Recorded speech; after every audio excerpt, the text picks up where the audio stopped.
From the Cronkite Studios in downtown Phoenix, this is Cronkite News. Going missing while crossing the border, we look into how families deal with the situation and how they are often left without any answers. Hashtag AZ backwards. We show you how lawmakers are responding to Governor Ducey's budget through social media and exactly who is speaking out for and against it. It's the only program of its kind in the nation, fighting wildfires straight out of high school. We introduce you to this Phoenix school and its partnership with the Bureau of Land Management. Cronkite News starts now. Good evening and welcome to Cronkite News. I'm Sonny Scott. And I'm Megan Thompson. Thanks for joining us. Governor Doug Ducey is starting the week under fire for sweeping spending cuts in his just-approved state budget. Last Thursday, Ducey signed plan to decrease Arizona's $1.5 billion deficit. Cronkite News reporter Tweelon Nugent looks at reactions from both sides about the budget. Sonny, cuts to education, additional funds to prisons. Every aspect of this budget has its critics and its supporters. I had a chance to ask Governor Ducey what he thinks about reaction from both sides. I said that I wanted to see Arizona to be the best place in the nation to work and do business. And we have evidence that that vision and direction is paying off. Arizona Governor Doug Ducey has started to deliver on one of his campaign promises, using this groundbreaking for SDI Incorporated as evidence of bringing more business to Arizona. Another big campaign promise was delivering a balanced budget, which the governor says wasn't easy to create. The budget was a very difficult situation, and I want to acknowledge that there were some tough decisions that needed to be made. We talked about protecting public safety, protecting the Department of Child Safety, protecting K-12 education. Arizona House and Senate members have been quick to voice their concern about the budget via social media. Hashtag AZ backwards is a popular tag state politicians are using to criticize the governor's budget. Democratic Representative Mark Cardenas from District 19 tweeted, "With his signature, Doug Ducey demonstrated a commitment to keep Arizona a poor state for years to come. Hashtag AZ backwards." But some say the $9.1 billion budget is a step forward. The one thing that Governor Ducey campaigned on is he campaigned that he was raise taxes, that he was going to balance the budget, and he followed through on that. When Prosper evaluates an elected official's strength, we look at the promises that they make during their campaign. And so we're really praising Doug Ducey and what he did. Arizona reform group Prosper also supports the cuts to Arizona universities, one of the most controversial elements of this new budget. Now, Governor Doug Ducey says he is a fan of Arizona University since he is a product of one, but he's willing to meet with the Board of Regents in order to further discuss their funding. Live in the First Amendment Forum, Tweelon Nugent, Cronkite News. The president landed in Phoenix on Friday to address the changes to improve treatment at the VA Medical Center. The results, a formation of a new committee focused on the improvement of veterans' care by the VA. Cronkite News reporter Emelita Mejia spoke with one of the veterans who met with the president inside the VA. Upon arriving, the president quickly shook hands with a small greeting party before making his way over to the VA Medical Center in Central Phoenix. He was greeted by both protesters and supporters. Here at the VA, he met with a select group of individuals at a roundtable discussion. One of those few individuals present was Angel Juarez of the American Legion. Juarez is a department adjutant for the world's largest veterans service organization. In the couple hours that we were there, we discussed all of these things about trust, the relationship building that the Veterans Administration knows that they've got to go back and reconnect to the veterans and make sure that they know what their mission is, the hospital's mission is, what they intend. Juarez said that the issues over long wait times and the apparent cover-up of those problems broke a bond between those the hospital serves. I think it's important that people who are not veterans know that it burned us because it's hard to gain trust. However, Juarez believes the president's visit, along with continued meetings between VA administrators and veterans organizations, are the right steps in rebuilding that trust. The American Legion here in Phoenix, statewide, we feel like we're receiving the effort of the administration here to rebuild that trust. We think they're doing it. They're trying, and that's big. Juarez is also hopeful that the new director of the Phoenix VA, Glenn Gribbin, will continue to regularly invite him and other veterans to stakeholder meetings for input. In Phoenix, Imelda Mejia, Cronkite News. Cronkite News reporter Mackenzie Scott has been tracking the response to the president's visit. She joins us at the Veterans Affairs Medical Center in Phoenix. Mackenzie? Although many were happy that President Barack Obama paid a visit to the VA hospital after he drove by it back in January, many said that this was long overdue. Congresswoman Kyrsten Sinema said in a statement the president's visit to the Phoenix VA was long overdue. We need action, not more bureaucracy, to ensure all veterans get the care they've earned. While there have been some modest improvements, we must change the culture of the VA to put veterans first. Now, during the president's visit to the VA, he actually announced a new committee called the MyVA. Now, this committee will actually be responsible to improve delivery of customer service and veterans outcomes. Live from the VA Medical Center, Mackenzie Scott, Cronkite News. Across the nation, an estimated 400,000 rape kits sit on the shelves waiting to be tested. The federal government is starting a $41 million initiative to help clear up the backlog. Vice President Joe Biden visited a Baltimore forensic lab today to discuss fixing the system. Testing rape kits should be an absolute priority for the United States of America. It works, it matters, it brings closure, it brings justice. And that's why we're here. Cronkite News reporter Laura Sposato talked with one state senator who is targeting backlogs here in Arizona. The exact number of untested rape kits here in Arizona is actually unknown. Right now, Arizona police departments do not have to report their backlogs. But Senate Bill 1429 would fix that. The bill would require criminal justice agencies to report the number of untested sexual assault kits in their department. It's something Senator Katie Hobbs says should have been done a long time ago. This is something that I think would prevent assault victims from coming forward if they knew that they would go through that process and then that their evidence was just going to sit there on a shelf. Senator Hobbs explained that one of the reasons rape kits go untested is because authorities wait until they have a suspect to connect to the crime. But Hobbs feels testing is necessary because of the serial nature of rape crimes. Results from one rape kit can often be linked to another. SB 1429 aims to also determine the reasons so many kits have gone untested, so that future funding can go to the right place. Laura Sposato, Cronkite News. Thousands of migrants try and cross the border every year, but many of those border crossers don't understand the intense cross-country trip. And their families are left without closure when loved ones go missing. Coming up on Cronkite News, we take you on a visit with one family dealing with this loss. Women are a minority in agriculture, but 2 of Arizona's counties lead the nation in female farmers. This winter, we'll take you to the heart of Downton. You have to take control of your feelings before they take control of you. Thomas. We'll place you at the scene of the crime. Trouble seeks you out, doesn't it? Yes. And we'll fly you to the ends of the earth. Are you seeing this? Support the one place that can take you any place. Hi, I'm Beth McDonald, host of 8's brand new show, Arizona Collectibles. Filming for season 2 is right around the corner. For your chance to be a guest on the show, visit us online at azpbs.org/collectibles. That's wonderful. Okay. Make sure to sign up early because spots fill up fast. I look forward to meeting you and seeing your treasures. Until then, thanks for watching. Thursday nights at 7:30 on 8 HD. News doesn't stop on Friday at 7:30 at night. PBS NewsHour Weekend is kind of a natural next step. The NewsHour's been committed to being available on air or online, and now weekdays or weekends. There's no shortage of news that's out there, but why do people come to us? To give them some context and analysis that they can't find somewhere else. PBS NewsHour Weekend, only on PBS. Check local listings. Immigration is still a topic of debate here in the U.S., and especially right here in Arizona. In the last fiscal year, the Tucson Border Patrol apprehended nearly 90,000 people trying to cross into the state illegally. But it's those that don't make it across that leave many families without answers. Recuerdos. Bringing back the good times. This is us two dancing.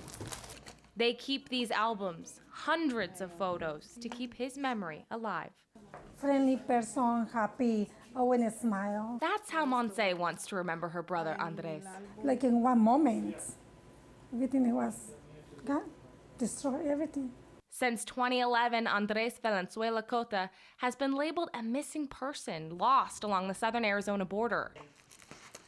His family says that Cota traveled to the U.S. on a work visa in the 1980s, opening up a hair salon in California and employing some of his family, like his niece, Nydia De Leon. His whole life, he tried to train us and made us stronger for the day that he wouldn't be here. He tried but failed to get a green card, and when his mother died, he decided to go back to Mexico despite his now illegal status. He said, I'll call you in 3 to 4 days. Nydia says she was the last person to hear from him before he tried to cross back into the U.S. Finally, the 5th day came and I said, something's wrong. I feel it, something's wrong. They may say to themselves, you know, I've already come this far, I can't stop now. Agent Nicole Ballestrea has been with the Tucson sector of Border Patrol for 6 years now and says many border crossers like Cota are uneducated about the desert dangers. Crossing the border illegally is not necessarily what a person should be doing, but a person also shouldn't die because, you know, they want to cross the border. And Border Patrol says many migrant deaths happen because of exposure to the elements, whether it be the below freezing temperatures in the winter or the intense Arizona summers.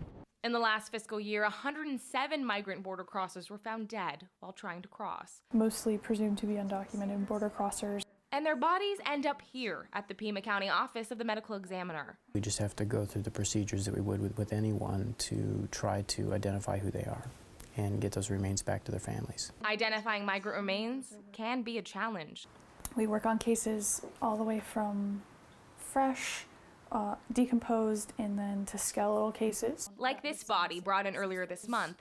Just bones, no identification, and a tattered pair of pants. General changes that you do see with exposure to the elements is you have loss of soft tissue. Many times families are just too afraid to come forward. And without a missing persons report, dental records, anything to help identify them, they become John Does. The majority of the skeletal cases that are seen are generally male. But for those left labeled as John Does, their families are left wondering. It's been 4 years and nothing. We're still looking for that and waiting for that phone call. There is good news in all of this. The Tucson sector of Border Patrol says they've seen a nearly 50% increase in rescues, while a similar decrease in deaths. But for families, one death is one too many. In Arizona, there are more than 15,000 farms, and of those farms, 25% of them have women as owners, the highest in the nation. Gabriel Cordoba has details on a new forum designed to connect women farmers throughout the nation and allow them to share ideas. The idea is fairly simple, like planting a seed and helping it grow. It's just a tool for really women to come together to help each other. The Idea Ag Women Lead is a program that was spawned by Kirsta Hardin, Deputy to the Secretary of the United States Department of Agriculture. Women out there who say, you know, there's nobody like me in my community. I really would like to talk to another woman to get her perspective on some of her challenges and the hurdles and the obstacles. Obstacles like the ones Jana Anderson sees. It is different. Some people think it's great because I am a female farmer and they want to support me as a female farmer, and then some other people have a hard time taking it seriously. Anderson started Pinnacle Farms as a small patch in Scottsdale Community College's garden in 2000, and it quickly blossomed into a full farm. I always wanted to transition into something bigger and better because there's a big need for what I do, growing and selling for the farmers market.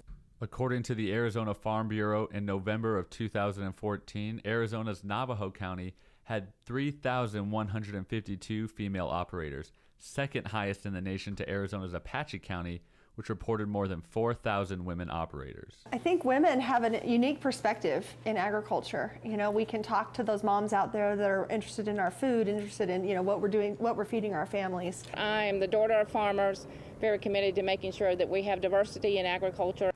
And nourishing the idea of a diverse farm force. In Phoenix, Gabriel Cordoba, Cronkite News. Any women interested in entering the agriculture field or curious about what it has to offer can email agwomenlead@usda.gov to become the part of the Women in Agriculture Mentoring Network. A 6-week program to turn high schoolers into wildland firefighters. We introduce you to its students who are getting help with blazing a trail toward their future. With fires and other environmental factors, it's hard to tell just how healthy our forests are. We met with the state forester to see what's being done to save our wilderness areas.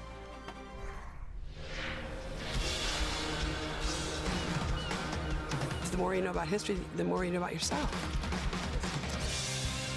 Let's turn the page. I believe that this nation should commit itself. One small step for man, one giant leap for mankind. You can almost divide American history before Robinson and after Robinson. Seeing is believing. We broke records. We broke barriers. This is incredible. Suddenly the big picture makes more sense. We have unprecedented access. Now I can face my ancestors. Now I'm looking into their world. Now I can see where they walked.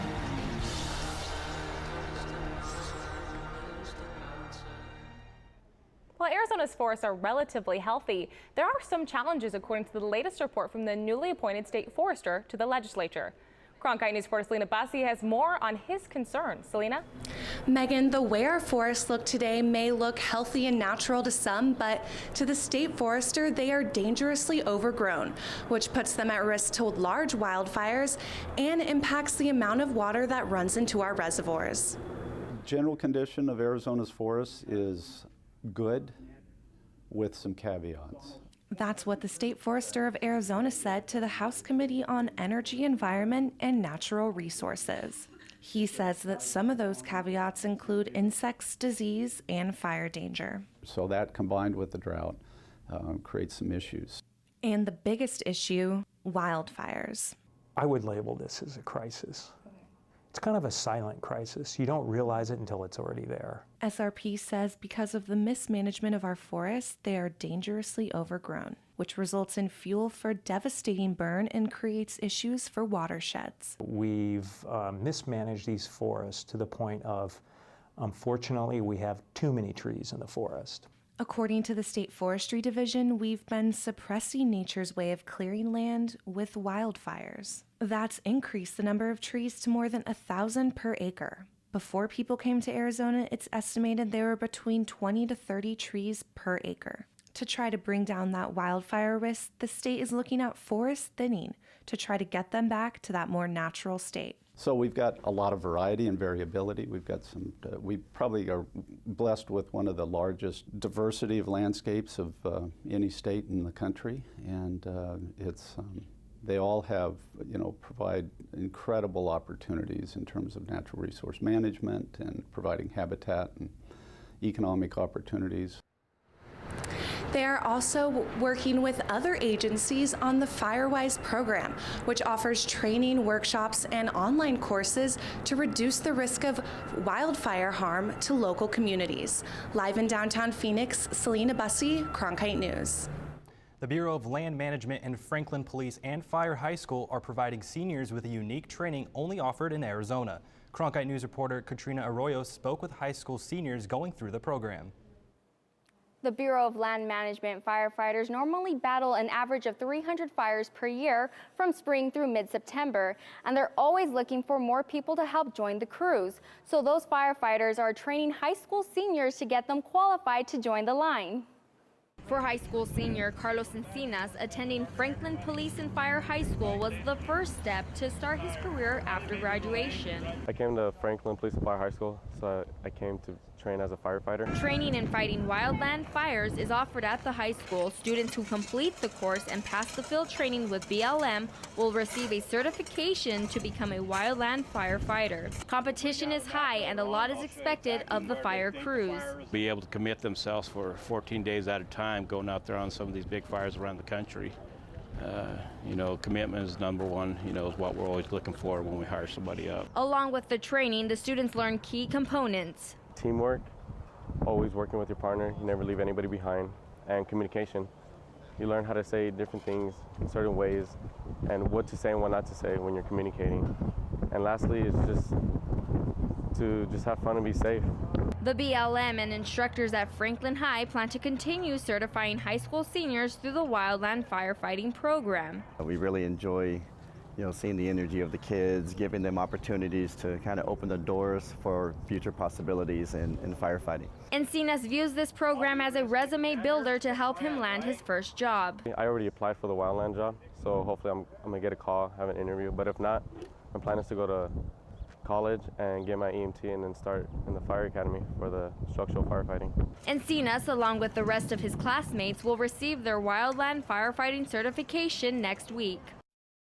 Forests such as Coconino, Coronado, and the White Mountains have all experienced forest fires. But as of today, they're experiencing nothing but cool temperatures. Coconino at 65 degrees, Coronado at 74, and the White Mountains at 69 degrees. But here in the valley, we're much hotter. Currently, we're sitting at 89 degrees with a 14% humidity and a dew point of 33 degrees. And in and around the state, we see Tucson at 82 degrees, Yuma at 92, up north much cooler, 66 degrees at Flagstaff and 67 at the Grand Canyon. The reason why we have these hot temperatures right now is due to the impact from no radar in and around here. Up north, we have a low pressure system, and down south, that's not impacting us, but it will in the next few days. Tomorrow, we are going to experience a high of 88 degrees with partly cloudy skies. Remember to wear green for all of you wanting to celebrate St. Patrick's Day.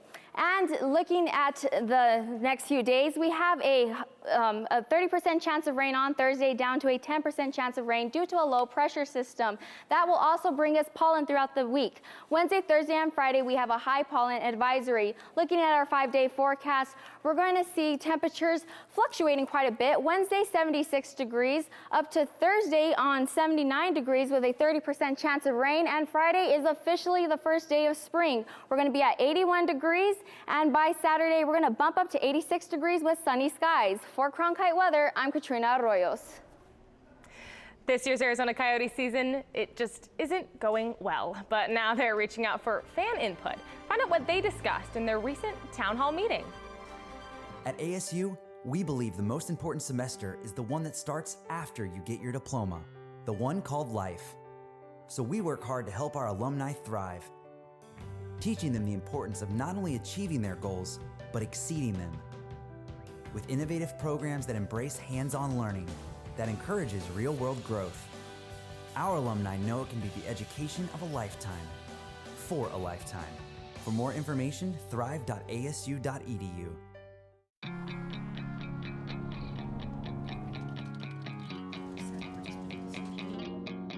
Should I believe in the world, Mama? I think so.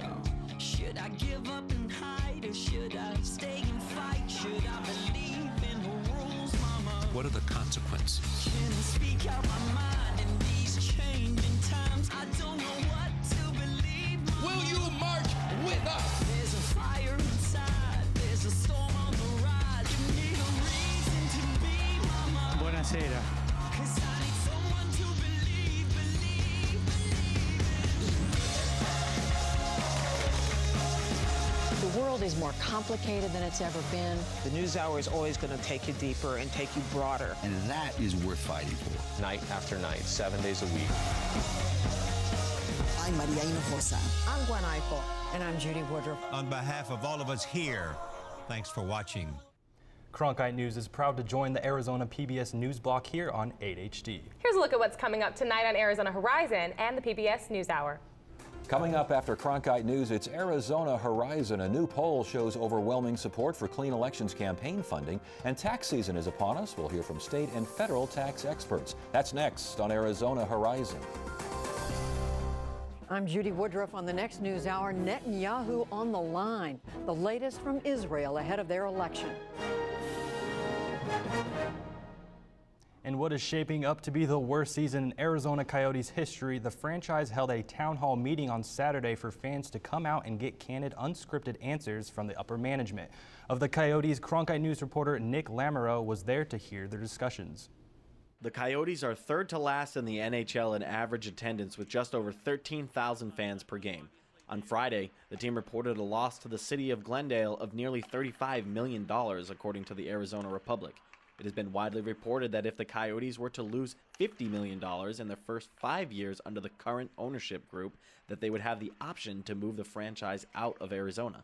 However, President and CEO Anthony LeBlanc did his best to quell fan fears of a move at a town hall meeting held Saturday prior to the Coyotes game against the New Jersey Devils. Why would we even consider exercising an out clause if we have achieved success and profitability here in Arizona? The only thing we are focused on from a business side is achieving profitability. Coyotes fans who showed up to the town hall meeting are encouraged by the team's efforts. Honestly, it's the honesty I like with them and how they present what the future is. They're honest about it. It's not perfect, but they're willing to stick with it and stick with the fans and stick with the arena in the area. Another theme of the meeting was the fans' concern for the future of the players on the ice after the Coyotes' flurry of deals leading up to the NHL trade deadline earlier this month. We've got some exciting things coming as early as next year. I think you'll see a lot more youth and even the coaching staff, working young people into and playing meaningful roles on our team. The team is optimistic about getting some new young faces, and that could happen as soon as next season. In Glendale, for Cronkite News, I'm Nick Lamoureux. The Coyotes look to snap a 4-game losing streak when they take on the Kings in Los Angeles tonight. That's it for Cronkite News tonight. Thanks for joining us. Good night.